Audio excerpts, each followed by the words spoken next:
I am Jam O'Malley, I am Jam, and Jam I am.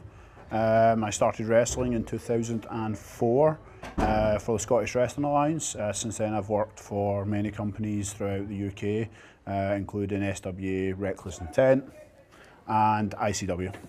Ah, perfect. What got you into wrestling, and was there any moment that you could say made it for you? Do you know the Brooklyn Brawler? Yes, I do. Do you know Coco Beware? Yes. Yeah, it was a random match between the Brooklyn Brawler and Coco Beware. I remember I was like 4 years old in one of my brother's videotapes, by two guys that weren't exactly major stars. Coco had an alright run, but and I became obsessed with wrestling after watching that one match. Ah, very interesting. Well, my next question is, how did you decide on your wrestling persona? There's no persona. I played different characters. I was Gypsy Jam, I was Handsome Jam, I played all these different characters, but I was at my most comfortable just being me,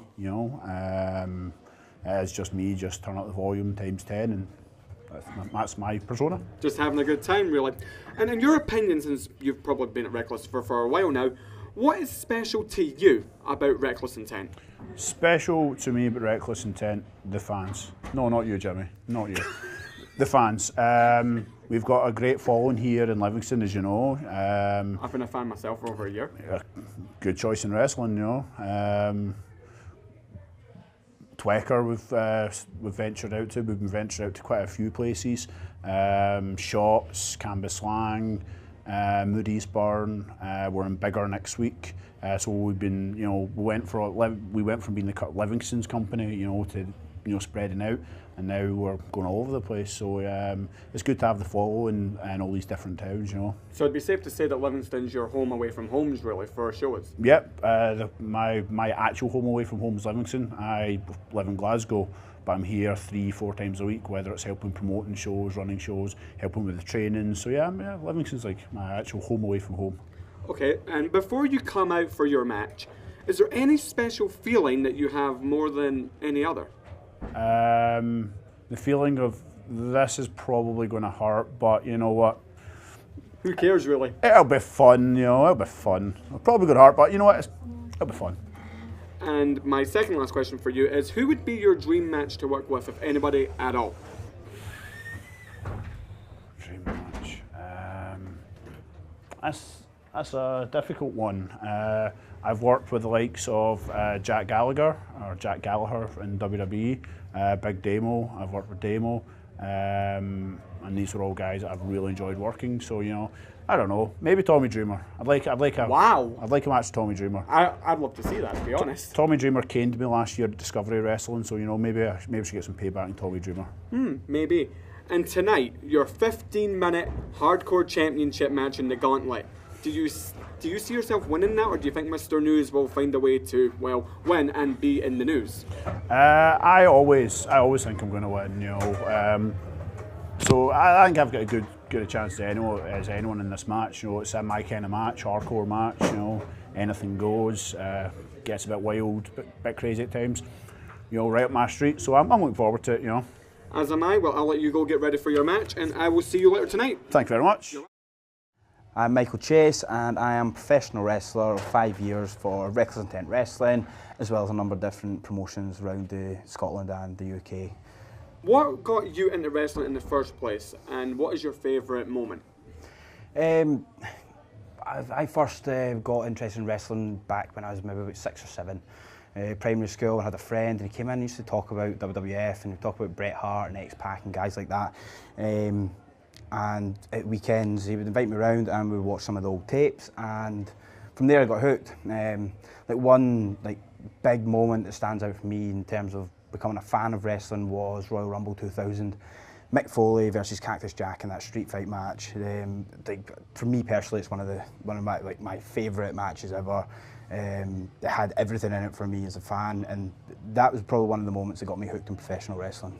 Yeah. I couldn't agree more. That is probably one of the better matches of all time. But how did you decide on? Actually, if you can, it looks a bit more natural if you're looking at Ian. Yeah. So that would be. Oh, so do you want to try again? No, keep going. Okay. All right. Okay. No, sorry. Okay. So how did you decide on your wrestling persona? There's nothing fancy to my wrestling persona. My wrestling persona is me. I'm passionate and I'm intense and I care about what I do, and that's how I carry myself when I'm in a professional wrestling ring, doing matches, competing at every level that I go to. Okay. Yep, one of the greatest I would say that I've seen in maybe a long time. Thank you very much. So before you come out and have your match, is there any special feeling that you have with the crowd, or is it just, or do you just be yourself? It changes between the different shows that I've on.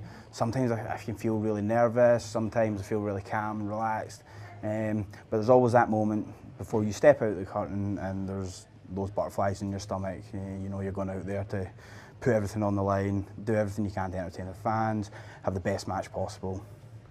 Okay, and my final question, bud, is out of anybody, who would be your dream match to, or who would you like to work with the most and why?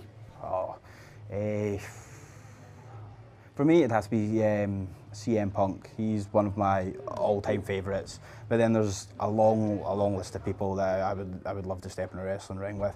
Guys like Ricky Steamboat, Randy Savage. These are some of my favourite guys from the old days. Even going back a bit further, you've got guys like Pat Patterson who were amazing wrestlers in their time, and have had such an influence on a lot of guys through the years as well.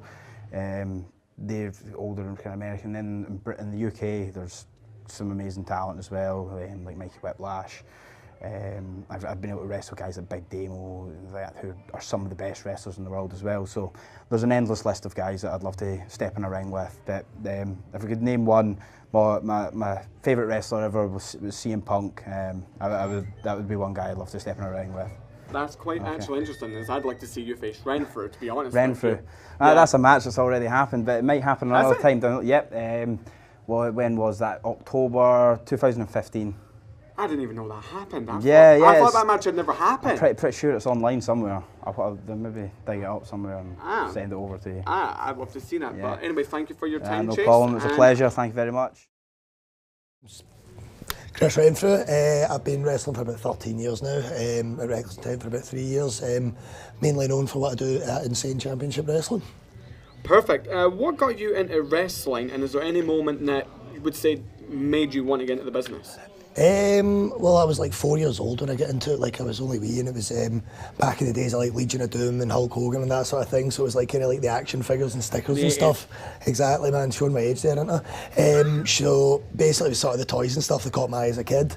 So I started getting into it there. In regards to getting involved in it, it didn't really seem like a viable option in this country, to be honest. It didn't seem like a real thing until someone handed me a flyer for a show back in 2004.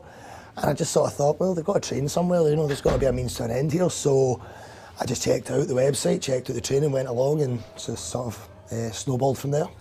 Perfect. Well, how did you decide on your wrestling persona to be different from Reckless Intent and ICW? I don't think it's hugely different. I just have to tone it down a wee bit because, as you know, like ICW is an over 18s product, and I wouldn't get away with a lot of the things I do over here. So I have to turn the volume down a wee bit and be a wee bit more family friendly. But there's still elements of the original character there, I feel. Perfect. In your opinion, since you've been wrestling here for 3 years, what is so special about Reckless Intent as a whole? Just the atmosphere it brings, you know, it's, as I said, something for every member of the family. You know, you get the parents even getting into it, even though they come a bit jaded, you see them begrudgingly joining in as well. So I think it's just the atmosphere it brings, good crowd, good people running it, and you feel it all round. I couldn't agree more. And before you come out and you hear your theme song, is there any certain feeling that you get? Or is it just natural to you now, as you've been in the business so long? No, you still get the nerves and anticipation, you know, and when that disappears, it's not really worth doing it anymore, because that's part of the whole experience there, you know. If you've got nerves, that means you care about the performance. So, yeah, you still get the nerves and the adrenaline kicks in and stuff, so that doesn't go away. Perfect. I've got 2 more questions for you. So my first one is, who would be your dream match out of anybody that you could face right now? Right now? I like Samoa Joe. I wouldn't mind a wee shot at Samoa Joe in NXT. Any of the guys over there, you know, anyone with a bit of name value, I'm not picky, you know. If it's a big match, I'll take it on. Perfect. My final question is about about tonight's match with you and Delson there. Delson told me last month that you were next. Could you care to comment on Delzin's comments? It's just that's what happens to the young guys, isn't it? They get excited. They're always trying to, you know, I've been around a while, as I said. I'm one of the veterans here, so young guys are hungry and they say they're going to pick you off. So it's water off a duck's back. I'm used to hearing these sort of comments, you know. All right, perfect. And I hope you end Delzin's career tonight. Me and too. I will see you at the show. Take care. Thank you You very too. much. Cheers.